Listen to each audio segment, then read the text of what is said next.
Hi ಎಲ್ಲ ನಮಸ್ಕಾರ. Welcome to my YouTube channel. Sunita ಪವನ್ಗೆ ಎಲ್ರಿಗೂ ಸ್ವಾಗತ. ಎಲ್ಲರೂ ಹೇಗಿದ್ದೀರಾ? ಅಯ್ಯಪ್ಪ ಎಲ್ಲರೂ ಚೆನ್ನಾಗಿದ್ದೀರಾ ಅಂತ ಅಂದ್ಕೊಂಡು ಇವತ್ತಿನ ಗುರುವಾರದ ಮಿನಿ ಬ್ಲಾಗ್ನ ಸ್ಟಾರ್ಟ್ ಮಾಡ್ತಾ ಇದ್ದೀನಿ. ಇನ್ನು ಸ್ವಲ್ಪ ವಾರಕ್ಕೊಂದು 3 ಬ್ಲಾಗ್ಸನ್ನು ಹಾಕೋಣ ಅಂತ ಹೇಳ್ಬಿಟ್ಟು ಇನ್ಮೇಲೆ ಸ್ಟಾರ್ಟ್ ಮಾಡ್ಕೋತಾ ಇದ್ದೀನಿ. ಏಕೆಂತಂದರೆ ಎಲ್ಲ ಚಾನಲಲ್ಲೂ ಸೀರಿಯಲ್ಲೇ ಹಾಕೋಂತ ಹೋದರೆ ನನಗೂ ಕೂಡ ತುಂಬ ಕಷ್ಟ ಆಗುತ್ತೆ.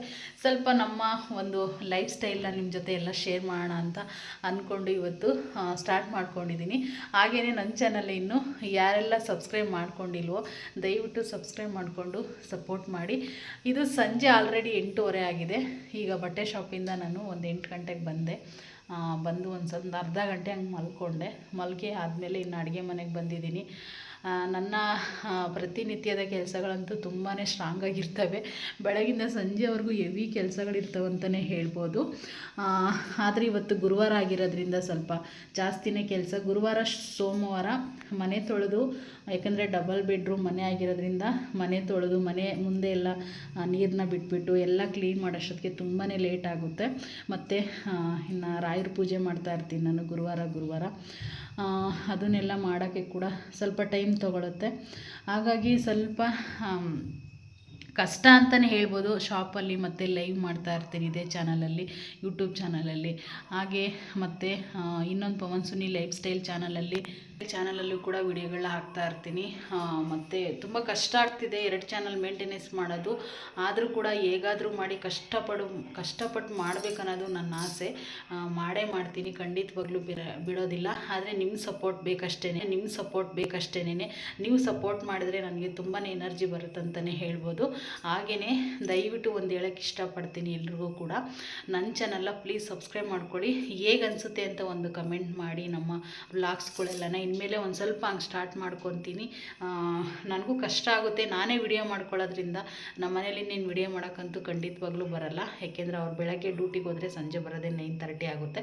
ಬೆಳಗ್ಗೆ 5:30ಗೆ ಹೋದರೆ ಬರೋದೇ 9:30. ಹಾಗಾಗಿ ನಾನು ಒಬ್ಬಳೇ ವಿಡಿಯೋನ ಮಾಡ್ಕೋಬೇಕು. ಸ್ವಲ್ಪ ಕಷ್ಟ ಆಗ್ತಿತ್ತು, ಇನ್ಮೇಲೆ ಸ್ಟಾರ್ಟ್ ಮಾಡ್ಕೋತೀನಿ. ಎಲ್ಲರೂ ನನ್ನ ವಿಡಿಯೋನ ಇಷ್ಟಪಟ್ಟು ನೋಡ್ತೀರಾ ಅಂತ ಅಂದ್ಕೊಂಡಿದ್ದೀನಿ. ದಯವಿಟ್ಟು ಒಂದು ಸಬ್ಸ್ಕ್ರೈಬ್ ಮಾಡ್ಕೊಂಡು ಒಂದು ಲೈಕ್ ಮಾಡಿ. ಮತ್ತು ಇನ್ನು ಇವಾಗ 8:30 ಆಲ್ರೆಡಿ 8:30 ಆಗಿರೋದ್ರಿಂದ ಸ್ವಲ್ಪ ಬೆಂಡೆಕಾಯಿ ಸಾಂಬಾರು, ಹಾಗೆಯೇ ಒಂದು ಸ್ವಲ್ಪ ಮುದ್ದೆ ಮಾಡಬೇಡ ಅಂತ ಅಂದ್ಕೊಂಡಿದ್ದೀನಿ. ಮುದ್ದೆ ಅಂದರೆ ತುಂಬ ಇಷ್ಟ. ಹಾಗಾಗಿ ಮುದ್ದೆ ಇಷ್ಟೊತ್ತಿನಾಗೆಲ್ಲ ಮುದ್ದೆನೇ ಮಾಡ್ಕೊಂಡು ತಿನ್ನೋದು. ಹಾಗೆಯೇ ನಮ್ಮ ರಾಯರ ಪೂಜೆ ಹೀಗಿರುತ್ತೆ ಗುರುವಾರ. ತುಂಬ ಚೆನ್ನಾಗಿ ಹೂವುಗಳನ್ನೆಲ್ಲ ನಮ್ಮ ಮನೆ ಹತ್ರ ಒಬ್ಬರು ಹೂವು ಕೊಡೋಕ್ಕೆ ಬರ್ತಾರೆ. ಅವ್ರ ಹತ್ರ ಎಲ್ಲ ಹೂವು ತರಿಸ್ಬಿಟ್ಟು ಈ ರೀತಿ ಪೂಜೆನ ರೆಡಿ ಮಾಡ್ಕೊಳ್ತೀನಿ ನಾನು. ತುಂಬ ಇಷ್ಟ ಆಗ್ತಿದೆ ಇತ್ತೀಚಿಗಂತೂ ಪೂಜೆ ಮಾಡೋದು. ಯಾಕೋ ಗೊತ್ತಿಲ್ಲ, ಮೊದಲಿಂದನೂ ಮಾಡ್ತಿದ್ದೆ. ಆದರೆ ಈಗ ಗುರುವಾರ ಸ್ಟಾರ್ಟ್ ಮಾಡ್ಕೊಂಡಿದ್ದೀನಿ. ಮೊದಲು ಶುಕ್ರವಾರ ಸೋಮವಾರ ಮಾಡ್ತಾಯಿದ್ದೆ. ಈಗ ಗುರುವಾರ ಒಂದು ಎಕ್ಸ್ಟ್ರಾ ಆಗಿದೆ ನನಗೆ ಪೂಜೆ ಮಾಡೋಕ್ಕೆ. ವಾರದಲ್ಲಿ 3 ದಿನ ಹೂವು ಇಟ್ಬಿಟ್ಟು ಪೂಜೆ ಮಾಡ್ತೀನಿ. ಇನ್ನು 4 ದಿನ ಹೂವು ಇಡೋದಿಲ್ಲ. ಹಾಗಾಗಿ ತುಂಬ ಚೆನ್ನಾಗಿ ಈ ರೀತಿ ಎಲ್ಲ ಪೂಜೆಗೆ ರೆಡಿ ಮಾಡ್ಕೊತೀನಿ. ಹಾಗೆ ವಿಡಿಯೋ ಇಷ್ಟ ಆದರೆ ಒಂದು ಲೈಕು ಶೇರ್ ಮಾಡಿ, ಆಯಿತಾ? ಈಗ ಮುಂದುವರ್ಸೋಣ ಬನ್ನಿ. ಮತ್ತೆ ಎಲ್ಲಿ ಕೂಡ ವಿಡಿಯೋನ ಸ್ಕಿಪ್ ಮಾಡಬೇಡಿ. ನೋಡ್ತಾ ಇರ್ಬೋದು ನೀವು, ನನ್ನ ಮುದ್ದು ವೆಂಕಟರಮಣ ಸ್ವಾಮಿ ಅಂತಲೇ ಹೇಳ್ಬೋದು. ತುಂಬಾ ಇಷ್ಟ ನನಗೆ ವೆಂಕಟರಮಣ ಸ್ವಾಮಿ ಅಂತಂದರೆ. ಹಾಗೆಯೇ ರಾಘವೇಂದ್ರ ಫೋಟೋ ಒಂದು ಸಣ್ಣದು ತಂದ್ಕೊಂಡಿದ್ದೀನಿ ನಾನು. ಈಗ ಸದ್ಯಕ್ಕೆ ಸಣ್ಣದು ತಂದಿದ್ದೀನಿ. ಇದನ್ನೆಲ್ಲ ಸ್ವಲ್ಪ ಚೇಂಜ್ ಮಾಡೋಣ ಅಂತ ಅಂದ್ಕೊಂಡಿದ್ದೀನಿ. ಯಾಕೆಂದರೆ ಅಡುಗೆ ಮನೆಯಲ್ಲೇ ನಮ್ಮದು ಇರೋದು ದೇವ್ರ ಮನೆ. ಈ ರೀತಿ ಒಂದು ಸೆಲ್ಫ್ನ ಅಟ್ಯಾಚ್ ಮಾಡಿದ್ದಾರೆ. ಯಾವುದೇ ಕೂತ್ಕೊಂಡು ಪೂಜೆ ಮಾಡೋಕ್ಕಾಗೋದಿಲ್ಲ. ನೋಡಿ, ಕೆಳಗಡೆ ನಾನೊಂದು ಟೇಬಲ್ನ ಇಟ್ಕೊಂಡಿದ್ದೀನಿ ಅಷ್ಟೇ. ಈ ರೀತಿ ಇದೆ. ಹಾಗಾಗಿ ಇಲ್ಲೇ ಏನಾದರೂ ಮಾಡಿ ಸ್ವಲ್ಪ ದೊಡ್ಡ ಫೋಟೋಗಳನ್ನ ತೊಗೊಂಡು ಈ ರೀತಿ ಇಲ್ಲೊಂದು ಮಳೆನ ಹೊಡೆದ್ಬಿಟ್ಟು ಈ ಜಾಗದಲ್ಲಿ ಗುರು ರಾಘವೇಂದ್ರ ಫೋಟೋ ಹಾಕೋಣ ಅನ್ನೋ ಪ್ಲಾನಿಂಗ್ ಇದೆ. ಇನ್ನೊಂದು ಸರಿ ರಾಘವೇಂದ್ರಿಗೆ ಹೋದರೆ ನಾನು ಖಂಡಿತ ಫೋಟೋ ತೊಗೊಂಡು ಬರ್ತೀನಿ. ಈ ರೀತಿ ನಮ್ಮದು ಪೂಜೆ ಇತ್ತು ಇವತ್ತು. ತುಂಬ ಚೆನ್ನಾಗಿ ರಾಯರ ಪೂಜೆ ಮಾಡಿದ್ದೆ. ಮತ್ತು ಒಂದು ಲಕ್ಷ್ಮೀ ಫೋಟೋನ ಇಟ್ಕೊಂಡಿದ್ದೀನಿ. ಈ ರೀತಿ ಒಂದು ಗಣೇಶನ ವಿಗ್ರಹ ಇಟ್ಕೊಂಡಿದ್ದೀನಿ. ಮತ್ತು ಹಿಂದೆ ಒಂದು ದೊಡ್ಡ ಫೋಟೋ ಇದೆ, ಅದು ಕೂಡ ಅಷ್ಟೇ ವೆಂಕಟರಮಣ ಸ್ವಾಮಿದು. ಲಕ್ಷ್ಮಿ ಹಾಗೆಯೇ ಪಾರ್ವತಿ ಗಣೇಶ ಫೋಟೋ. ಇಲ್ಲಿ ಈ ಕಡೆ ಶಿವ ಪಾರ್ವತಿ ಕೂಡ ಇದ್ದಾರೆ. ತುಂಬ ನನಗೆಲ್ಲ ಇಷ್ಟವಾಗಿರೋ ದೇವ್ರ ಫೋಟೋನ ಇಟ್ಕೊಂಡು ಪೂಜೆ ಮಾಡ್ತಾಯಿದ್ದೀನಿ. ಇದೆಲ್ಲ ಹೇಗೆ ಅನಿಸುತ್ತಂತ ದಯವಿಟ್ಟು ಒಂದು ಕಮೆಂಟ್ ಮಾಡಿ. ಮತ್ತು ಹಾಗೆಯೇ ಮುಂದುವರಿಸ್ತಾ ಇರ್ತೀನಿ ನೋಡಿ. ಸಣ್ಣದಾಗಿ ಹೆಚ್ಚಿಬಿಟ್ಟು ಬೆಂಡೆಕಾಯಿನ ನೀಟಾಗಿ ಬಾಣಲಿಗೆ ಹಾಕಿ ನೀಟಾಗಿ ಹುರ್ಕೋಬೇಕಾಗುತ್ತೆ. ಚೆನ್ನಾಗಿ ಸ್ವಲ್ಪ ಬಾಡಿಸ್ಕೋಬೇಕಾಗುತ್ತೆ. ಸ್ವಲ್ಪ ಆಯಿಲ್ ಹಾಕ್ಕೊಂಡು ಹುರ್ಕೊಂಡ್ರೆ ತುಂಬಾ ಚೆನ್ನಾಗಿ ಇದು ಜೊಲ್ಲು ಅನ್ನೋದು ಏನಿರುತ್ತೋ ಅದೆಲ್ಲ ಹೊರಟೋಗುತ್ತೆ. ಈ ರೀತಿ ನೀಟಾಗಿ ಬಾಣಲಿಗೆ ಹಾಕ್ಕೊಂಡು ಬೆಂಡೆಕಾಯಿನ ಹುರ್ಕೋಬೇಕು. ನಾನಿವತ್ತು ಸಾಂಬಾರು ಮಾಡ್ತಿರೋದು ಹಳ್ಳೀಲಿ ಯಾವ ರೀತಿ ಮಾಡ್ತಾರೋ ಬೆಂಡೆಕಾಯಿ ಸಾಂಬಾರನ್ನ ಆ ರೀತಿ ಮಾಡ್ತಾಯಿದ್ದೀನಿ. ಎಲ್ಲೂ ಕೂಡ ವಿಡಿಯೋನ ಸ್ಕಿಪ್ ಮಾಡಿಬಿಡಿ. ಸ್ಕಿಪ್ ಮಾಡದೆ ವಿಡಿಯೋನ ನೋಡಿದ್ರೆ ನಿಮಗೆ ಖಂಡಿತವಾಗ್ಲೂ ಯಾವ ರೀತಿ ಮಾಡೋದು ಅಂತ ಅರ್ಥ ಆಗುತ್ತೆ. ನೋಡಿ, ಇಷ್ಟು ಕಾಯಿ ತೊಗೊಂಡಿದ್ದೀನಿ, ಹಸೆಕಾಯಿನ. ಇದು ಒಂದು ಬೆಳ್ಳುಳ್ಳಿ ತೊಗೊಂಡಿದ್ದೀನಿ, ಇಷ್ಟು ಒಂದು 5ರಿಂದ 6 ಎಸ್ಲು. ಹಸಿಮೆಣ್ಸಿಕಾಯಿ, ಖಾರಕ್ಕೆ ತಗ್ಗುವಷ್ಟು ಹಸಿಮೆಣ್ಸಿಕಾಯಿ. ನಮ್ಮ ಖಾರ ಸ್ವಲ್ಪ ಜಾಸ್ತಿನೇ ಬೇಕು, ಇಷ್ಟು ಹಸಿಮೆಣ್ಸಿಕಾಯಿನ ತೊಗೊಂಡಿದ್ದೀನಿ. ಇದನ್ನೇನು ಮಾಡ್ತೀನಿ ಅಂತಂದರೆ, ಈಗ ಫಸ್ಟು ಕಾಯಿನ ಹಾಕ್ಕೊಂಡು ಸ್ವಲ್ಪ ಮಿಕ್ಸಿಗೆ ನುಣ್ಣಗೆ ಆಡಿಸ್ಕೊತೀನಿ, ಹಸೆಕಾಯಿನ ಹಾಕ್ಕೊಂಡು. ಆಮೇಲೆ ಬೆಳ್ಳುಳ್ಳಿನೂ ಈ ಹಸಿಮೆಣ್ಸಿನ್ಕಾಯಿನ ಆಡಿಸ್ಕೋಬೇಕಾಗುತ್ತೆ ಮಿಕ್ಸಿಗೆ. ಆಡಿಸ್ಕೊಂಡು ಬರ್ತೀನಿ. ಫಸ್ಟು ನೋಡಿ, ಅದಕ್ಕೆ ಹಾಕಿಸ್ಕೋಬೇಕು. ಏಕೆ ಅಂದರೆ ಹಸಿಮೆಣ್ಸಿನ್ಕಾಯಿ ಬೇಗ ನುಣ್ಣಗಾಗೋದ್ರಿಂದ ಅದಕ್ಕೆ ಮಿಕ್ಸಿ ಕಾಯಿನ ಹಾಕ್ಕೊಂಡ್ರೆ ಸರಿ ಹೋಗುತ್ತೆ. ಮತ್ತು ಇದಕ್ಕೆ ಬೆಳ್ಳುಳ್ಳಿ ನೋಡಿ, ಇಷ್ಟು ಬೆಳ್ಳುಳ್ಳಿ ತೊಗೊಂಡಿದ್ದೀನಿ ನಾನು. ನಿಮಗೆ ಎಷ್ಟು ಬೇಕೋ ಅಷ್ಟನ್ನ ಬೆಳ್ಳುಳ್ಳಿ ತೊಗೊಳ್ಳಿ. ಹಾಗೆಯೇ ಇಷ್ಟು ಹಸಿಮೆಣ್ಸಿನ್ಕಾಯಿ ಕೂಡ ಹಾಕ್ಕೊಳ್ತಾ ಇದ್ದೀನಿ ನಾನು. ಇದ್ರ ಜೊತೆ ಹಾಗೆಯೇ ಈಗ ನಾನು ಮಸಾಲೆ ಪುಡಿ ಕೂಡ ಹಾಕ್ತೀನಿ. ಏಕೆಂದರೆ ಮಸಾಲೆ ಪುಡಿ ಈಗಲೇ ಹಾಕ್ಕೊಂಡ್ರೆ ಮಿಕ್ಸಿಯಲ್ಲಿ ತುಂಬ ಚೆನ್ನಾಗಿ ಟೇಸ್ಟ್ ಬರುತ್ತೆ. ಮಸಾಲೆ ಪುಡಿ ಆಲ್ರೆಡಿ ನಾವು ನುಣ್ಣಗೆ ಮಾಡಿರ್ತೀವಿ, ಆದರೂ ಕೂಡ ತುಂಬ ಚೆನ್ನಾಗಿ ಟೇಸ್ಟ್ ಬರುತ್ತೆ ಈ ಮಸಾಲೆ ಪುಡಿ ಹಾಕ್ಕೊಳ್ಳೋದ್ರಿಂದ. ಹಾಗೆಯೇ ಮಸಾಲೆ ಪುಡಿ ಕೂಡ ಹಾಕ್ಕೊತೀನಿ ನಾನೀಗ. ನೋಡಿ, 1 ಸ್ಪೂನು, ಇದು ಸ್ಮಾಲು ಸ್ಪೂನ್, ಸ್ವಲ್ಪ ಇಷ್ಟು ಹಾಕ್ಕೊತೀನಿ ಅಷ್ಟೇ. ಇದನ್ನು ಸ್ವಲ್ಪ ನೀರು ಹಾಕ್ಬಿಟ್ಟು ಮಿಕ್ಸಿಗೆ ಆಡಿಸ್ಕೊಂಡ್ರೆ ಆಯಿತು ಅಷ್ಟೇ. ನೋಡಿ, ಇಷ್ಟು ನೀರು ಹಾಕ್ಕೊತಾ ಇದ್ದೀನಿ. ಇಷ್ಟು ನೀರು ಹಾಕ್ಕೊಂಡು ಸ್ವಲ್ಪ ದಬ್ಲು ಮಿಕ್ಸಿಗೆ ಆಡಿಸ್ಕೋಬೇಕಂದ್ರೆ ಜಾಸ್ತಿ ನುಣ್ಣಗೆ ಆಡಿಸ್ಕೋಬಾರ್ದು. ನೋಡಿ, ಅದಕ್ಕೆ ಮಿಕ್ಸಿಗೆ ಆಡಿಸ್ಕೋಬೇಕಾಗುತ್ತೆ ಖಾರನ. ಇದು ಸ್ವಲ್ಪ ಕಾಯಿ ಹಾಕಿರೋದ್ರಿಂದ ಬೆಳ್ಳಗೆ ಕಾಣಿಸುತ್ತೆ. ಸ್ವಲ್ಪ ಅರಿಶಿನ ಪುಡಿನ ಹಾಕ್ಕೊಂಡ್ರೆ ಸರಿ ಹೋಗುತ್ತೆ ಸಾಂಬಾರಿಗೆ. ಇದಕ್ಕೆ ಇನ್ನೇನು ಇಲ್ಲ. ಇವಾಗ ಹಸಿಮೆಣ್ಸಿನ್ಕಾಯಿನ, ಸ್ವಲ್ಪ ಕರ್ಬೇವಿನ ಸೊಪ್ಪು, ಮಾಮೂಲಿ ಸಾಸಿವೆ ಹಾಕ್ಬಿಟ್ಟು ಒಗ್ಗರಣೆಗೆ ಹಾಕ್ಕೊಂಡು ಇದನ್ನು ಹಾಕ್ಬಿಟ್ಟು ಬೆಂಡೆಕಾಯಿನ ಹಾಕಿ ಕುದಿಸಿದ್ರೆ ಸಾಂಬಾರು ರೆಡಿಯಾಗಿ ಹೋಗುತ್ತೆ ಅಷ್ಟೇನೆ. ಈಸಿ ಅಂದರೆ ಈಸಿ ಬೆಂಡೆಕಾಯಿ ಸಾಂಬಾರು. ಆಲ್ರೆಡಿ ನೋಡ್ತಾ ಇರ್ಬೋದು ನೀವು, ಬೆಂಡೆಕಾಯಿನಾಲೇ ಹುರ್ಕೊಂಡಿದ್ದೀನಿ ನಾನು. ನೋಡಿ, ಈ ಥರ ಆಲ್ರೆಡಿ ರೆಡಿ ಮಾಡ್ಕೊಂಡಿದ್ದೀನಿ. ಬೆಂಡೆಕಾಯಿ ನೀಟಾಗಿ ಹುರ್ಕೊಂಡಿದ್ದೀನಿ. ಆ್ಯಕ್ಚುಲಿ ತುಂಬ ಈಸಿ ಬೆಂಡೆಕಾಯಿ ಸಾಂಬಾರು ಮಾಡೋದು. ಮತ್ತು ಊರಿನ ಕಡೆ ಎಲ್ಲ ಮಿಕ್ಸಿಗೆ ಆಡ್ಸಲ್ಲ, ಆ್ಯಕ್ಚುಲಿ ಗುಂಡಲ್ಲಿ ರುಬ್ಬಿಟ್ಟು ಮಾಡ್ತಾರೆ. ಆದರೆ ನಾವಿಲ್ಲಿ ಗುಂಡಿಲ್ಲ ಅಂತ ಹೇಳ್ಬಿಟ್ಟು ನಾವು ಮಿಕ್ಸಿಗೆ ಆಡಿಸ್ಕೊಂಡಿದ್ದೀನಿ ಖಾರ ಅಷ್ಟೇ. ನೋಡಿ, 1 ಈರುಳ್ಳಿ ತೊಗೊಂಡು ಈ ರೀತಿ ಸಣ್ಣದಾಗಿ ಹಚ್ಕೊಂಡಿದ್ದೀನಿ. ಒಂದು ಸ್ವಲ್ಪ ಕರ್ಬೇವಿನ ಸೊಪ್ಪು ಹಸಿದು, 1 ಟೊಮೊಟೊ. ಹುಳಿಗೆ ಏನು ಹಾಕ್ತೀರಾ ಅಂತಂದರೆ 1 ಟೊಮೊಟೊನ ಹಾಕ್ಕೊಳ್ಳಿ. ಇಲ್ಲ ಅಂತಂದರೆ ಹುಣ್ಸೆಹಣ್ಣು ಕೂಡ ಹಾಕ್ಬೋದು. ಬಟ್ ನಾನು 1 ಟೊಮೊಟೊನ, ದೊಡ್ಡ ಸೈಜ್ ಟೊಮೊಟೊ ತೊಗೊಂಡಿದ್ದೀನಿ. ನಾನು ನಿಮಗೇನಾದರೂ ಹುಣ್ಸೆಹಣ್ಣು ಹಾಕ್ಬೇಕಂತ ಅಂದ್ಕೊಂಡ್ರೆ, ಟೊಮೊಟೊ ಇಲ್ಲಾಂದರೆ ಹುಣ್ಸೆಹಣ್ಣು ಯೂಸ್ ಮಾಡಿ. ಇಷ್ಟು ಒಗ್ಗರಣೆಗೆ ಅಷ್ಟೇ ನಾನು ಹಾಕ್ಕೊಳ್ಳೋದು. ಮತ್ತು ಇಲ್ಲಿನ ಪಾತ್ರೆನ ಇಟ್ಟಿದ್ದೀನಿ ಆಲ್ರೆಡಿ ನಾನು. ಏಕೆಂದರೆ ನಾನೇ ವಿಡಿಯೋ ಮಾಡ್ಕೊಳ್ಳೋದ್ರಿಂದ ಆ್ಯಕ್ಚುಲಿ ವಾಯ್ಸ್ ಓವರಿನ ಮತ್ತೆ ಕೊಡೋಕ್ಕಾಗಲ್ಲ ಅಂತ ಹೇಳ್ಬಿಟ್ಟು ಡೈರೆಕ್ಟಾಗಿ ವಾಯ್ಸಲ್ಲಿ ಹೇಳ್ತಾ ಇದ್ದೀನಿ. ನೋಡಿ, ಈ ರೀತಿ ಆಯೆಲ್ಲ ಹಾಕ್ಕೊಳ್ತಾ ಇದ್ದೀನಿ. 1-2 ಸ್ಪೂನ್ ಆಯಲ್ಲು. ನೀವೆಷ್ಟು ಸಾಂಬಾರು ಮಾಡ್ತೀರೋ ಅಷ್ಟು ಆಯೆಲ್ಲ ಹಾಕ್ಕೊಳ್ಳಿ.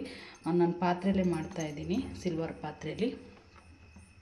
ಎಣ್ಣೆನ ಹಾಕ್ಕೊಂಡಿದ್ದಾದಮೇಲೆ ಮಾಮೂಲಿ ಇದಕ್ಕೆಲ್ಲ ಸಾಸಿವೆ ಅಷ್ಟೇ.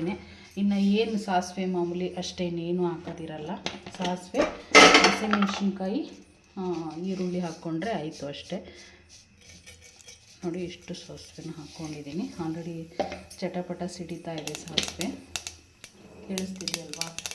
ಬೇಗನೆ ಚಟಪಟ ಸಿಡಿತಾ ಇರುತ್ತೆ. ಹಾಗೆಯೇ ಈರುಳ್ಳಿ ಮತ್ತು ಕರಿಬೇವು ಸಿಡಿತಾ ಇರುತ್ತೆ ಬೇಗನೆ. ಹುಷಾರು, ಕಣ್ಣಿಗೆ ಸಿಡಿಯುತ್ತೆ, ನೋಡಿಕೊಂಡು ಮಾಡಿ. ಈ ಥರ ಈರುಳ್ಳಿ ಹಾಕ್ಬೇಕಾದಂತೂ ನಮ್ಮ ಹೆಣ್ಮಕ್ಳು ತುಂಬ ಹುಷಾರಾಗಿ ಮಾಡಬೇಕಾಗುತ್ತೆ. ಆಮೇಲೆ ನೀಟಾಗಿ ಒಗ್ಗರಣೆನ ಸ್ವಲ್ಪ ಬಾಡಿಸ್ಬೇಕು. ಇದಕ್ಕೆ ಟೊಮೊಟೊ ಹಾಕ್ಕೊಂಡು ಬೇಯಿಸ್ಕೋಬೋದು, ಇಲ್ಲ ಅಂತಂದರೆ ಹಾಗೇನೂ ಹಾಕ್ಕೋಬೋದು. ಬಟ್ ನಾನು ಹಾಗೇ ಹಾಕ್ಕೊಳ್ತೀನಿ. ಒಟ್ಟಿಗೆ ಹಳ್ಳಿಲಿ ನಮ್ಮ ಅಮ್ಮರೆಲ್ಲ ಹೆಂಗೆ ಮಾಡ್ತಾರೋ ಹಂಗೆ ಮಾಡ್ತಾಯಿದ್ದೀನಿ ನಾನು. ಅವ್ರು ಹಂಗೆ ಮಾಡ್ತಾಯಿದ್ದು ಭಾಳ ಟೇಸ್ಟ್ ಇರೋದು. ಅವ್ರೇನಂದರೆ ಗುಂಡಲ್ಲಿ ರುಬ್ತಾರೆ, ಅದು ಡಿಫ್ರೆಂಟ್ ಟೇಸ್ಟ್ ಕೊಡುತ್ತೆ. ನಮಗೆ ಗುಂಡೆಲ್ಲ ಇಲ್ಲ ಇಲ್ಲಿ. ನಮ್ಮನೇಲಿ ಒಂದು ಸಣ್ಣ ಗುಂಡಿದೆ, ಅದರಲ್ಲೆಲ್ಲ ನುಣ್ಣಗಾಗಲ್ಲ ಅಂತ ಹೇಳ್ಬಿಟ್ಟು ಈ ರೀತಿ ನಾನು ಮಿಕ್ಸಿ ಆಡಿಸ್ಕೊತೀನಿ ಅಷ್ಟೇ. ಬೇಗನೆ ಒಗ್ಗರಣೆ ಬೆಂದ್ಬಿಡುತ್ತೆ. ನೋಡಿ, ತುಂಬ ಚೆನ್ನಾಗಿರುತ್ತೆ ಸಾಂಬಾರು. ಒಂದು ಸಾರಿ ಟ್ರೈ ಮಾಡಿ ನೋಡಿ, ಭಾಳ ರುಚಿಯಾಗಿರುತ್ತೆ. ಅದು ಹಸಿಮೆಣ್ಸಿನ್ಕಾಯಿ ನಾವು ಹಂಗೆ ಹಾಕೋದ್ರಿಂದ ಬೆಂಡೆಕಾಯಿ ಸಾಂಬಾರು ಅದು ಚೆನ್ನಾಗಿರಲ್ಲ. ನಾವು ಈ ರೀತಿ ಬೆಂಡೆಕಾಯಿ ಸಾಂಬಾರಿಗೆ ಈ ಥರ ಖಾರ ರೆಡಿ ಮಾಡಿಕೊಂಡ್ರೆ ನೋಡಿ ಆಲ್ರೆಡಿ ಬೆಂದಾಯಿತು. ಜಾಸ್ತಿ ಸೀಸಕ್ಕೆ ಹೋಗಬಾರ್ದು, ಸೀಸಿದ್ರೆ ಅಷ್ಟು ಚೆನ್ನಾಗಿರಲ್ಲ. ನೋಡಿ ಆಲ್ರೆಡಿ ಬೆಂದೇ ಬಿಡ್ತು. ನಿಮ್ಮ ಎದುರಿಗೇನೆ ನಾನೇನು ಕ್ಯಾಮ್ರಾ ಎಡಿಟ್ ಮಾಡಿಲ್ಲ, ಹಂಗೆ ಮಾಡ್ತಾಯಿದ್ದೀನಿ. ಇದಕ್ಕೆ ಮಿಕ್ಸಿಗೆ ಹಾಕ್ಕೊಂಡ್ರೆ ಆಯಿತು ಅಷ್ಟೇ. ನೋಡಿ ಈ ರೀತಿ ಖಾರನ ಹಾಕ್ಕೊಂಡ್ರೆ ಆಯಿತು. ಇದಕ್ಕೆ ನಾವು ಎಷ್ಟು ನೀರು ಬೇಕೋ ಅಷ್ಟನ್ನ ನೀರನ್ನ ಹಾಕ್ಕೋಬೇಕಾಗುತ್ತೆ. ನಮಗೆ ಎಷ್ಟು ಸಾಂಬಾರು ಬೇಕು, ಎಷ್ಟು ಜನಕ್ಕೆ ಬೇಕು ಅನ್ನೋದ್ರ ಮೇಲೆ ಇದು ಡಿಪೆಂಡ್ ಆಗುತ್ತೆ. ನೋಡಿ ಇಷ್ಟು ಹಾಕ್ಕೊಂಡಿದ್ದೀನಿ. ಇನ್ನೂ ಮಿಕ್ಸಿ ತೊಳೆದು ಹಾಕಬೇಕು. ನೋಡಿ ನಾನು ಮಿಕ್ಸಿನೆಲ್ಲ ತೊಳ್ಕೊಂಡಿದ್ದೀನಿ ನೀಟಾಗಿ. ಮಿಕ್ಸಿ ತೊಳೆದಿರೋ ನೀರನ್ನ ನಾನು ಹಾಕ್ಕೊಳ್ತಾ ಇದ್ದೀನಿ ಅಷ್ಟೇ. ನಮಗೆ ಎಷ್ಟು ನೀರು ಬೇಕೋ, ಸಾಂಬಾರು ಎಷ್ಟು ಬೇಕೋ, ಅನ್ನಕ್ಕೋ ಮುದ್ದೆಗೋ ಅಂತ ನೋಡಿಬಿಟ್ಟು ಹಾಕ್ಕೊಳ್ಳಿ. ತುಂಬ ಚೆನ್ನಾಗಿರುತ್ತೆ. ಒಂದು ಸಾರಿ ಟ್ರೈ ಮಾಡಿ ನೋಡಿ ಈ ರೀತಿ ಬೆಂಡೆಕಾಯಿ ಸಾಂಬಾರನ್ನ, ಖಂಡಿತವಾಗ್ಲೂ ಚೆನ್ನಾಗಿರುತ್ತೆ. ಇದಕ್ಕೊಂದು ಸ್ವಲ್ಪ ಕಲರ್ಗೋಸ್ಕರ ನಾನು ನೋಡಿ ಅರಿಶಿನ ಪುಡಿ ಹಾಕ್ಕೊಳ್ತಾ ಇದ್ದೀನಿ. ಇಷ್ಟು ಸಾಕು, ಓಕೆನಾ. ಮತ್ತು ಇದಕ್ಕೆ ಮತ್ತು ಟೊಮೊಟೊ ಬೆಂಡೆಕಾಯಿನ ಹಾಕಬೇಕಾಗುತ್ತೆ. ಇವಾಗಲೇ ಒಂದೇ ಸರಿ ಹಾಕಿ ಇಟ್ಬಿಡ್ಬೋದು, ಇಲ್ಲಾಂದರೆ ಒಂದು ಕುದಿ ಬಂದಮೇಲಾದರೂ ಇಡ್ಬೋದು. ಬಟ್ ಏನಾಗಲ್ಲ, ಈಗಲೇ ಹಾಕ್ಬೋದು. ನೋಡಿ ಇಷ್ಟು ಅದಕ್ಕೈತೆ, ಇಷ್ಟು ಅದಕ್ಕಿದ್ರೆ ಸಾಂಬಾರು ಸರಿ ಹೋಗುತ್ತೆ. ನಾನೀಗ ಟೊಮೊಟೊ ಹೆಚ್ಚಿಟ್ಟಿದ್ನಲ್ವ, ಆ ಟೊಮೊಟೊನ ಹಾಕ್ಕೊಳ್ತಾ ಇದ್ದೀನಿ. ಒಂದು ಟೊಮೊಟೊ ಅಷ್ಟೇ ಯೂಸ್ ಮಾಡ್ತಿರೋದು ನಾನು. ನೋಡಿ ಒಂದು ಟೊಮೊಟೊನ ಹಾಕ್ಕೊಂಡಿದ್ದೀನಿ. ಈ ರೀತಿ ಮಾಡೋದ್ರಿಂದ ಸಾಂಬಾರು ತುಂಬಾ ಚೆನ್ನಾಗಿರುತ್ತೆ. ಹಾಗೆ ಬೆಂಡೆಕಾಯಿನ ಕೂಡ ಹಾಕ್ಕೊಳ್ತಾ ಇದ್ದೀನಿ ನಾನು. ಬೆಂಡೆಕಾಯಿನ ಹಾಕಿ ಆಯಿತು, ನೀಟಾಗೆ ಬೇಯಿಸ್ಬಿಟ್ರೆ ಆಯಿತು. ಗಟ್ಟಿಯಾಗುತ್ತೆ ಸಾಂಬಾರು ಕೂಡ, ತುಂಬ ರುಚಿಯಾಗಿರುತ್ತೆ. ಬೆಂಡೆಕಾಯಿನ ನೀಟಾಗಿ ಹುರ್ಕೋಬೇಕಷ್ಟೇ, ಭಾಳ ಚೆನ್ನಾಗಿರುತ್ತೆ. ನೋಡಿ ಇಷ್ಟು ಕರೆಕ್ಟಾಗಿದೆ. ಇದಕ್ಕೆ ಉಪ್ಪು ಹಾಕಬೇಕು. ರುಚಿಗೆ ತಕ್ಕಷ್ಟು ಉಪ್ಪನ್ನ ಹಾಕಿದರೆ ಆಯಿತು ಅಷ್ಟೇ.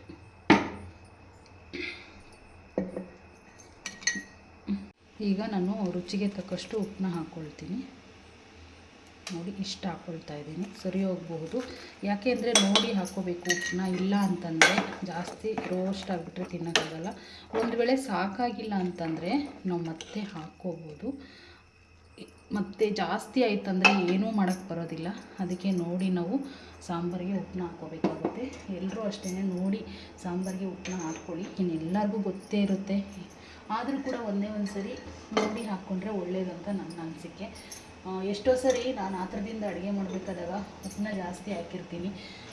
ಉಪ್ಪು ಜಾಸ್ತಿ ಆದಾಗ ಏನೂ ಮಾಡೋಕ್ಕೆ ಬರಲ್ಲ. ಏನಾದರೂ ಸಾಂಬಾರಿಗೆ ನೀರು ಜಾಸ್ತಿ ಹಾಕೋಕ್ಕೆ ಹೋದಾಗ ಏನಾಗುತ್ತೆ ಅಂತಂದರೆ ಟೇಸ್ಟ್ ಹೊರಟೋಗ್ಬಿಡುತ್ತೆ. ಅಂದರೆ ನಾವು ಸಾರು ಆಗಿರೋದಕ್ಕೆ ಏನಾದರೂ ನಾವು ಜಾಸ್ತಿ ಇನ್ನೂ ಬೇರೆ ಮಿಕ್ಸ್ ಮಾಡ್ತೀವಿ ಅಂತ ಅನ್ನೋದಾದರೆ ಖಂಡಿತವಾಗ್ಲೂ ಸಾಂಬಾರು ಟೇಸ್ಟ್ ಹೊರಟೋಗುತ್ತೆ. ಹಾಗಾಗಿ ಉಪ್ಪನ್ನ ನೋಡಿ ಹಾಕ್ಕೋಬೇಕಾಗುತ್ತೆ. ಮತ್ತು ಇದಕ್ಕೆ ಕೊತ್ತಂಬರಿ ಸೊಪ್ಪು ಹಾಕ್ಕೊಂಡ್ರೆ ಮುಗೀತಷ್ಟೆ. ಕೊತ್ತಂಬರಿ ಸೊಪ್ಪು ಹಾಕ್ಕೊಳ್ತೀನಿ ಈಗ ಸ್ವಲ್ಪ. ನೋಡ್ತಾ ಇರ್ಬೋದು ಸಾಂಬಾರು ಎಷ್ಟು ಚೆನ್ನಾಗಿ ಕುದೀತಾ ಇದೆ.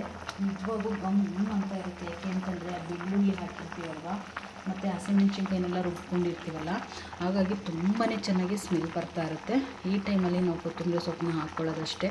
ಒಂದೆರಡು ಕುದಿ ಕುದ್ರೆ ಸಾಕು, ಸಾಂಬಾರು ತುಂಬ ಚೆನ್ನಾಗಿ ಆಗಿಬಿಡುತ್ತೆ. ಯಾಕೆಂದರೆ ಬೆಂಡೆಕಾಯಿ ಹುರಿದಿರ್ತೀವಲ್ವ, ಹಾಗಾಗಿ ಬೇಗನೆ ಬೇಯುತ್ತಂತಲೇ ಹೇಳ್ಬೋದು. ತುಂಬ ಟೇಸ್ಟಿಯಾಗಿರುತ್ತೆ ಈ ಸಾಂಬಾರು. ಒಂದು ಸರಿ ಟ್ರೈ ಮಾಡಿ ನೋಡಿ. ಇದರಲ್ಲಿ ಟೊಮೊಟೊನೂ ಬೇಗ ಬೇಯುವಂಥ ವಸ್ತುನೇ, ಬೆಂಡೆಕಾಯಿನೂ ಬೇಯುವಂಥ ವಸ್ತುನೇ. ಹಾಗೆಯೇ ಬೆಂಡೆಕಾಯಿ ತಿನ್ನೋದ್ರಿಂದ, ಮಕ್ಕಳಿಗೆ ಕೊಡೋದ್ರಿಂದ ಬೆಂಡೆಕಾಯಿನ ತುಂಬ ಇಮ್ಯುನಿಟಿ ಪವರ್ ತುಂಬ ಹೆಚ್ಚಾಗುತ್ತಂತೆ. ಹಾಗೆಯೇ ಎಲ್ಲ ಒಂದು ನೆನಪಿನ ಶಕ್ತಿ ಅನ್ನೋದು ತುಂಬ ಚೆನ್ನಾಗಿ ಉಳಿಯುತ್ತಂತೆ. ಬಟ್ ನನಗೂ ಗೊತ್ತಿರಲಿಲ್ಲ ಇದ್ರ ಬಗ್ಗೆ ಎಲ್ಲ. ನಾನು ಹಿಂಗೆ ಬೇರೆಯವರೆಲ್ಲ ಹೇಳಿರೋ ತಿಳ್ಕೊಂಡಿದ್ದೀನಿ. ನಾನೇನೇನು ಸೈನ್ಸ್ ಓದಿಲ್ಲ, ಹೇಳೋಕ್ಕೆ ಬೇಜಾರು ಮಾಡ್ಕೊಬಿಡ್ತೀರಿ. ಅದಕ್ಕೂ ಕೂಡ ಹೇಳೋದನ್ನ ನಾನು ನಿಮಗೆ ಮಾಹಿತಿ ಕೊಡ್ತಾಯಿದ್ದೀನಿ. ನಾನು ಬೆಂಡೆಕಾಯಿ ಜಾಸ್ತಿ ತಿಂತೀನಿ. ನಾನು ಬೆಂಡೆಕಾಯಿ ಸಾಂಬಾರು ಒಂದೇ ಅಲ್ಲ, ಚಟ್ನಿ ಕೂಡ ಬೆಂಡೆಕಾಯಿ ಚಟ್ನಿ ಮಾಡ್ತೀನಿ. ನನಗೆ ಬೆಂಡೆಕಾಯಿ ಚಟ್ನಿ ಅಂದ್ರೇ ತುಂಬ ಇಷ್ಟ.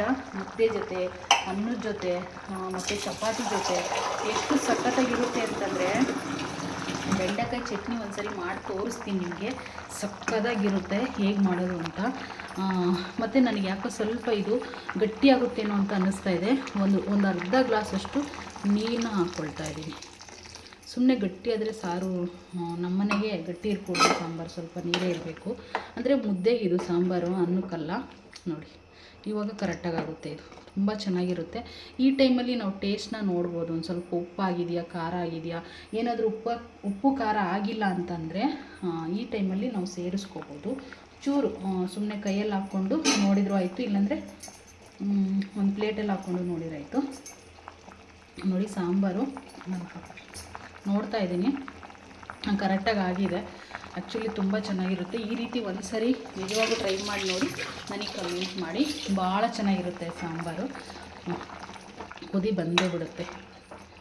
ನೋಡಿ ಎಷ್ಟು ಚೆನ್ನಾಗಿದೆ ಸಾಂಬಾರು, ಭಾಳ ಚೆನ್ನಾಗಿರುತ್ತೆ. ಒಂದು ಸರಿ ಟ್ರೈ ಮಾಡಿ ಈ ಥರ ಸಾಂಬಾರನ್ನ. ಹೇಗೆ ಬಂತು ಅಂತ ಕಮೆಂಟ್ ಮಾಡಿ. ಹಾಗೆಯೇ ಚೂರು ಏನು ಒಂದು ಅರ್ಧ ಗಂಟೆಯಲ್ಲಿ ಈ ಸಾಂಬಾರನ್ನ ಮುದ್ದೆನ ಎರಡು ಮಾಡಿಬಿಡ್ಬೋದು. ಒಂದು ಒಲೆ ಮೇಲೆ ಸಾಂಬಾರು, ಒಂದು ಒಲೆ ಮೇಲೆ ಮುದ್ದೆಗೆ ಇಟ್ಕೊಂಡು, ಈಗ ನಾನು ಕೂಡ ಮುದ್ದೆಗೆ ಇನ್ನೊಂದು ಒಲೆ ಮೇಲೆ ಇಟ್ಬಿಡ್ತೀನಿ. ಈ ಸಾಂಬಾರು ಅಷ್ಟೊತ್ತಿಗೆ ಕುದೀತಾ ಇರುತ್ತೆ. ನೀವು ಲಾಸ್ಟ್ ಫೈನಲ್ ಆದಮೇಲೆ ಸಾಂಬಾರನ್ನ ಒಂದು ಸರಿ ತೋರಿಸ್ತೀನಿ ನಿಮಗೆ. ಈ ಸಾಂಬಾರು ಎಷ್ಟು ಚೆನ್ನಾಗಾಗಿದೆ ಅಂತ ಹೇಳ್ಬಿಟ್ಟು. ಇನ್ನೆಲ್ಲ ಆಲ್ರೆಡಿ ಬೆಂಡೆಕಾಯಿ ಬೆಂದಿದೆ, ನೋಡ್ತಾ ಇರ್ಬೋದು ನೀವು. ಎಷ್ಟು ಚೆನ್ನಾಗಾಗಿದೆ ಅಂದರೆ ನಿಜವಾಗೂ ಭಾಳ ಚೆನ್ನಾಗಿರುತ್ತೆ. ಒಂದು ಸರಿ ಟ್ರೈ ಮಾಡಿ ನೋಡಿ ಈ ಥರ. ನೋಡಿ ಅಷ್ಟೊಂದು ನೀರು ಹಾಕ್ತೆ ನಾನು, ಆದರೂ ಕೂಡ ಗಟ್ಟಿನೇ ಆಯಿತು. ಇನ್ನೇನು ಸಾಂಬಾರು ರೆಡಿ ಆಯಿತು. ನೋಡ್ತಾ ಇರ್ಬೋದು ನೀವು ಥಿಕ್ನೆಸ್ ಎಷ್ಟು ಚೆನ್ನಾಗಿ ಬಂದಿದೆ ಅಂತ ಹೇಳ್ಬಿಟ್ಟು. ಮುದ್ದೆಗೂ ಚೆನ್ನಾಗಿರುತ್ತೆ, ಅನ್ನಕ್ಕೂ ಚೆನ್ನಾಗಿರುತ್ತೆ, ಚಪಾತಿಗೂ ಸೂಪರಾಗಿರುತ್ತೆ. ಒಂದು ಸರಿ ಟ್ರೈ ಮಾಡಿ ನೋಡಿ. ಹಾಗೆಯೇ ನಾವು ಮುದ್ದೆನ ಮಾಡೋದು ಅಕ್ಕಿ ಹಾಕಿ ನೋಡಿ. ಆಲ್ರೆಡಿ ಮುದ್ದೆ ಹೆಸರು ಇಟ್ಟಿದ್ದೀನಿ ನಾನು. ಅಂದರೆ ಅಕ್ಕಿನ ತೊಳೆದುಬಿಟ್ಟು ನೀಟಾಗೆ ಅಕ್ಕಿ ಸೊಸೈಟಿ ಅಕ್ಕಿನ ಯೂಸ್ ಮಾಡ್ತೀನಿ ನಾನು ಮುದ್ದೆಗೆಲ್ಲ. ಈ ರೀತಿ ಅಕ್ಕಿ ಹಾಕ್ಬಿಟ್ಟು ನೀರು ಹಾಕ್ಬಿಟ್ಟು ಚೆನ್ನಾಗಿ ಅಕ್ಕಿ ಬೇಯಿಸ್ಕೋಬೇಕು. ನೋಡಿ ಇನ್ನೂ ಬೆಂದಿಲ್ಲ, ಇನ್ನೊಂದು ಚೂರು ಬೇಯಬೇಕಾಗುತ್ತೆ. ಇನ್ನೊಂದು ಚೂರು ಒಂದು 80% ಬೆಂದಾಗ ಹಿಟ್ಟು ಹಾಕಿದರೆ ಆಯಿತು ಅಷ್ಟೇ, ಇನ್ನೇನು ಇಲ್ಲ. ಹಿಟ್ಟು ಹಾಕ್ಬಿಟ್ಟು ಚೆನ್ನಾಗಿ ಕುದಿಸ್ಬಿಟ್ಟು ಚೆನ್ನಾಗಿ ನಾದ್ಕೊಂಡು ಮುದ್ದೆನ ಕಟ್ಟಿದರೆ ಭಾಳ ಚೆನ್ನಾಗಿರುತ್ತೆ. ಇದು 2 ಮುದ್ದೆಗೆ ಅಷ್ಟೇ. ನಾವೇನು ಮುದ್ದೆ ಮೇಲೆ ಅನ್ನ ತಿನ್ನೋ ಅಭ್ಯಾಸ ಇಲ್ಲ. ಕೆಲವ್ರಿಗೆ ಅನ್ನ ಇರಲೇಬೇಕು ಅಂತಾರೆ, ಬಟ್ ನಮಗಂತೂ ಅಭ್ಯಾಸ ಇಲ್ಲ. ನಾವು ಇದೇ ರೀತಿಯೇ ಮುದ್ದೆನ ತಿನ್ನೋದು.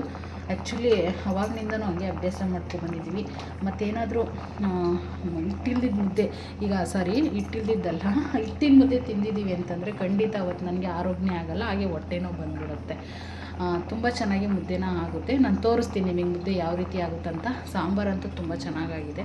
ನೋಡ್ತಾ ಇರ್ಬೋದು ನೀವು ಎಷ್ಟು ಥಿಕ್ನೆಸ್ ಬಂದಿದೆ ಅಂತ ಹೇಳ್ಬಿಟ್ಟು. ನಮಗಿಷ್ಟು ಸಾಂಬಾರು ಸಾಕು, ಇನ್ನೂ ಉಳಿಯುತ್ತೆ ಇದರಲ್ಲೇ. ಉಳಿದ್ರೆ ಏನಾದರೂ ಬೆಳಗ್ಗೆ ಚಪಾತಿ ಹಾಕ್ಕೊಳ್ತೀನಿ ಅಷ್ಟೇ. ನಾನೇನಾದರೂ ಉಳಿದಿದ್ರೆ ವೇಸ್ಟ್ ಮಾಡಲ್ಲ, ಚಪಾತಿ ಹಾಕ್ಕೊಂಡು ತಿಂತೀನಿ. ಭಾಳ ಚೆನ್ನಾಗಿರುತ್ತೆ. ಒಂದು ಸಾರಿ ಟ್ರೈ ಮಾಡಿ ನೋಡಿ ಈ ಥರ ಸಾಂಬಾರನ್ನ, ಭಾಳ ರುಚಿಯಾಗಿರುತ್ತೆ.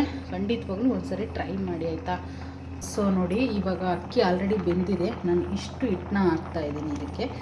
ಈ ರೀತಿ ಹಿಟ್ಟನ್ನ ಹಾಕ್ಬಿಟ್ಟು ಒಂದು 5 ನಿಮಿಷ, ಒಂದು 10 ನಿಮಿಷ ಚೆನ್ನಾಗಿ ಕುದಿಸ್ಕೋಬೇಕು. ಜಾಸ್ತಿ ಹಾಕಬಾರ್ದು, ಏಕೆಂದರೆ ಇದು ಊರಿಂದ ತಂದಿರೋ ರಾಗಿಗಳಿವೆಲ್ಲ. ನಾವು ಅಲ್ಲಿ ಊರಲ್ಲಿ ಬೆಳೀತಾರಲ್ವ, ಅಲ್ಲಿ ಕೆಂಪು ರಾಗಿನ ತೊಗೊಳ್ತೀನಿ ನಾನು. ಅಂದರೆ ನಮ್ಮ ಕಡೆ ಎಲ್ಲ ತೆನೆ ಕೊಯ್ದುಬಿಟ್ಟು ರಾಗಿನ ರೆಡಿ ಮಾಡೋದು ಆ್ಯಕ್ಚುಲಿ. ಹಾಗಾಗಿ ತುಂಬ ಚೆನ್ನಾಗಿ ಬೆಳ್ಳಗೆ ಮುದ್ದೆ ಕೆಂಪಿಗೆ ತುಂಬ ಚೆನ್ನಾಗಿರುತ್ತೆ. ಕಪ್ಪಗಿರಲ್ಲ. ನಮಗೆ ಕಪ್ಪು ಮುದ್ದೆ ತಿನ್ನೋಕ್ಕೆ ಆಗೋದಿಲ್ಲ. ಎಂದೆಂದೂ ಅಂಗಡೀಲಿ ತಗೊಂಡು ರಾಗಿಟ್ಟನ್ನ ಮಾಡಿಸಿರೋದೇ ಗೊತ್ತಿಲ್ಲ ನಮಗೆ ಆ್ಯಕ್ಚುಲಿ. ಈ ರೀತಿ ನಮ್ಮದು ಮುದ್ದೆ ಇರುತ್ತೆ. ನಿಮಗೆ ಲಾಸ್ಟಿಗೆ ಮುದ್ದೆ ತೊಳಸ್ಬಿಟ್ಟು ತೋರಿಸ್ತೀನಿ ನಾನು. ನೋಡಿ ಈ ರೀತಿ ಆಗಿರುತ್ತೆ. ಅಕ್ಕಿ ಎಲ್ಲ ಬೆಂದ್ಬಿಟ್ಟು ಇದ್ರ ಜೊತೆ ಏನು ಮಾಡಬೇಕಂದ್ರೆ, ಈಗ ನಾವು ಈ ರೀತಿ ಮುದ್ದೆನ ಕಲಿಸ್ಕೋಬೇಕು ನೀಟಾಗಿ. ಒಂದು 3 ನಿಮಿಷ ಆಯಿತು ನಾನು ಹಿಟ್ಟನ್ನ ಹಾಕಿ. ಈ ರೀತಿ ಮಿಕ್ಸ್ ಮಾಡ್ಕೋಬೇಕು. ನೀಟಾಗಿ ಮಿಕ್ಸ್ ಮಾಡಿಕೊಂಡು ಒಂದು ಸಣ್ಣಗೆ ಉರಿನ ಇಟ್ಕೊಂಡು, ಸಣ್ಣದಾಗಿ ಉರಿ ಇಟ್ಕೋಬೇಕು. ನೋಡಿ ಈ ರೀತಿ ಸಣ್ಣದಾಗಿ ಉರಿ ಇಟ್ಕೊಂಡು ಇಟ್ಕೊಂಡು ಇದನ್ನು ಸ್ವಲ್ಪ ಬೇಯಿಸ್ಕೋಬೇಕಾಗುತ್ತೆ. ಇದೆಲ್ಲ ನೀಟಾಗಿ ಬೇಯಿಸ್ಕೊಂಡ್ರೆ, ನೀಟಾಗಿ ಕಲಿಸ್ಬಿಟ್ರೆ ತುಂಬ ಚೆನ್ನಾಗಿರುತ್ತೆ. ನಿಮಗೆ ಲಾಸ್ಟಲ್ಲಿ ಮುದ್ದೆನೆಲ್ಲ ಕಲಿಸ್ಬಿಟ್ಟು ಒಂದು ಸರಿ ತೋರಿಸ್ತೀನಿ. ಚೆನ್ನಾಗಾಗಿದೆ ಮುದ್ದೆ. ನೋಡ್ತಾ ಇರ್ಬೋದು ನೀವು ಎಷ್ಟು ಚೆನ್ನಾಗಿ ಕಲರ್ ಇದೆ ನೋಡಿ, ಕರೆಕ್ಟಾಗಿದೆ ಮುದ್ದೆ. ಇದನ್ನು ಇನ್ನೂ ನೀಟಾಗಿ ಕೆಳಗೆ ಇಳಿಸ್ಕೊಂಡು ಬಟ್ಟೆನ ಹಾಕ್ಕೊಂಡು ಪಾತ್ರೆಗೆ ನೀಟಾಗೆ ನಾದ್ಕೋಬೇಕು. ನಾದ್ಕೊಂಡಿದ್ದಾದಮೇಲೆ ತುಂಬ ಚೆನ್ನಾಗಿ ಬರುತ್ತೆ ಮುದ್ದೆ. ನಾನು ತಟ್ಟೆಯಲ್ಲಿ ಇಟ್ಬಿಟ್ಟು ಮುದ್ದೆನ ತೋರಿಸ್ತೀನಿ. ಭಾಳ ಚೆನ್ನಾಗಿರುತ್ತೆ. ಈ ರೀತಿ ಟ್ರೈ ಮಾಡಿ. ಅಂದರೆ ಕೆಲವ್ರಿಗೆ ಇಷ್ಟ ಆಗಲ್ಲ ಬಿಡಿ ಈ ಥರ ಮುದ್ದೆ, ನಾನು ಭಾಳ ಜನ ನೋಡಿದ್ದೀನಿ. ಬಟ್ ನಮ್ಮ ಕಡೆ ಎಲ್ಲ ಇದೇ ರೀತಿ ಅರ್ಧ ಅಕ್ಕಿ ಅರ್ಧ ಹಸಿಟ್ಟು ಹಾಕ್ತಾರೆ. ಕೆಲವರು 1/4 ಭಾಗ ಅಕ್ಕಿ ಹಾಕಿ 3/4% ಹಿಟ್ಟನ್ನ ಹಾಕಿ ಮಾಡ್ತಾರೆ. ನಾನು ಒಂಚೂರು ಜಾಸ್ತಿನೇ ಆಯಿತು ಅನಿಸ್ತು ಇವತ್ತು ಅಕ್ಕಿ.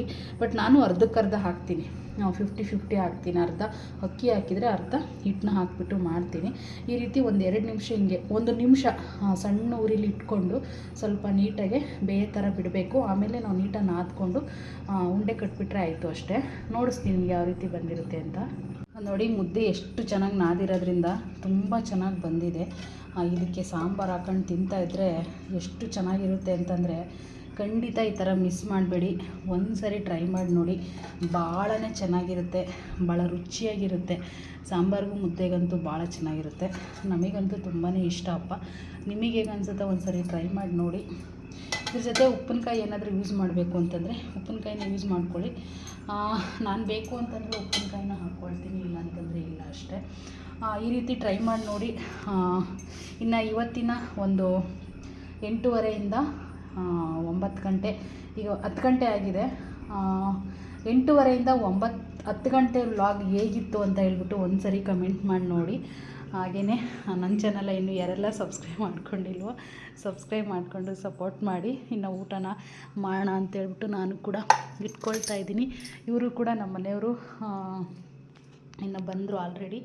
ಅವರು ಕೂಡ ಊಟಕ್ಕೆ ರೆಡಿ ಮಾಡಬೇಕು. ಎಷ್ಟು ಚೆನ್ನಾಗಿರುತ್ತೆ ನೋಡಿ ಮುದ್ದೆ, ತುಂಬ ಚೆನ್ನಾಗಿರುತ್ತೆ. ನೀವು ಕೂಡ ಒಂದು ಸರಿ ಟ್ರೈ ಮಾಡಿ ನೋಡಿ. ಈ ವಿಡಿಯೋ ಇಷ್ಟ ಆದರೆ ಒಂದು ಲೈಕು, ಒಂದು ಶೇರು, ಕಮೆಂಟು, ಹಾಗೆಯೇ ಸಬ್ಸ್ಕ್ರೈಬ್. Thank you.